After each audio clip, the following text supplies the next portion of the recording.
Diyaron sa tuloy niya ang Pag-asa Mactan, pinagi ni Sir Mark Gales. Sir Mark, may butag. May buntag si Ariel o sa itong mga sugindig kami na yung latest update bahin sa kinusta panahon karong adlaw. Patayon nag-apekto karon ang shear line diri sa may sa Luzon ug sa may Kabisayaan. And samtang ang northeast monsoon o amihan padayon nag-apekto sa heavy bahin sa Luzon.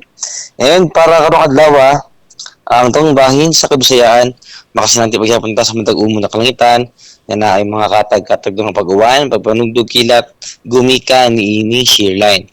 And para sa kayuntang sa hangin o sa katagatan diri sa Kabisayaan, padayon tayo makasinati sa kasarangan ito na sa kusog tabuhuro sa hangin nga gikan sa silangan ito na sa amihan ng silangan. Di na ito katagatan at doon kasarangan ito na sa buluron na kahimtang. Ay sa Cebu ito ang katagatan at doon na hunas alas 9:08 sa buntag o taob unyang alas 3:40 sa hapon. Temperatura karong adlaw naa sa 25 ngadto na sa 30 degrees centigrado. Ato ang haring adlaw mo sila karong alas 5:16 sa buntag ug mosalit na unyang alas 5:28 sa hapon. Philippine Standard Time alas 5:44 na sa kabuntagon ug mao na to ang latest weather update gikan diri sa buhatan sa DOST Pag-asa Mactan.